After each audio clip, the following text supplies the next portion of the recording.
You receive a call from your parents that your sibling is in the emergency room.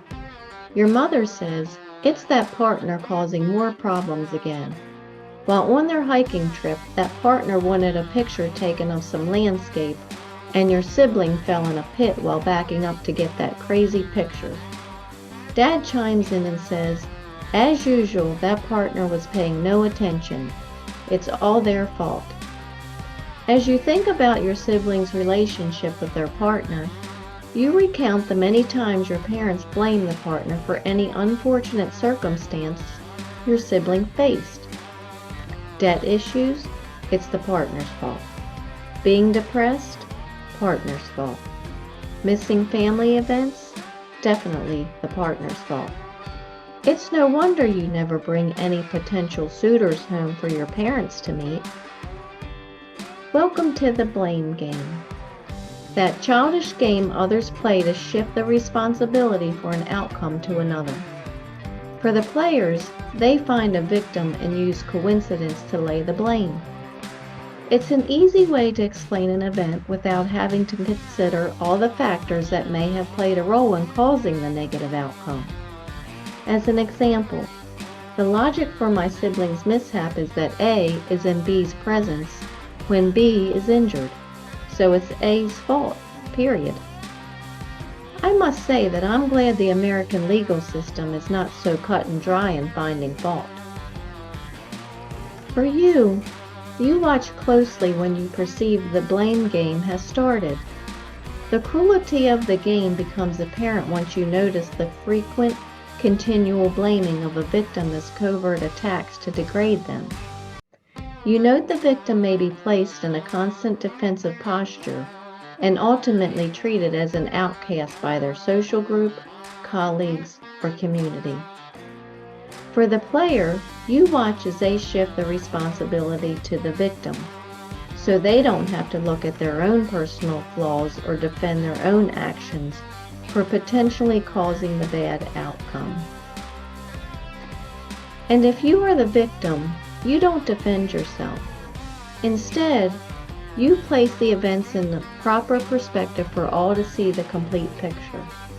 The player will likely be enraged as you place coals of fire on their head, because others now have a more complete picture of the prior events. However, for you, this is merely leveling the playing field for a game you refuse to play. So, whether you become that outcast after leveling the playing field does not matter to you, because you know whatever decision is ultimately made, you will be respected by the onlookers for holding your head high while defending justice for many. For you know that you won't be the last victim the player will seek, and those decision makers who chose to side with the player are likely setting the time clock for their own doomsday in the future. And the onlookers will begin to disperse from the organization shortly. Now, using my stoic storytelling method, my family blames my sibling's partner for my sibling's injury. What should I do? To do what needs doing, look inward. Don't let the true nature of anything elude you. Marcus Aurelius. For those shalt heap coals of fire upon his head, and the Lord shall reward thee. Book of Proverbs. I will seek the truth by learning of events surrounding the unfortunate outcome.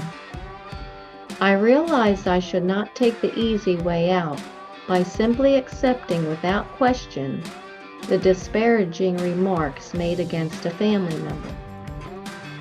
I improved my ability to take the time to uncover the truth of events being used to harm another.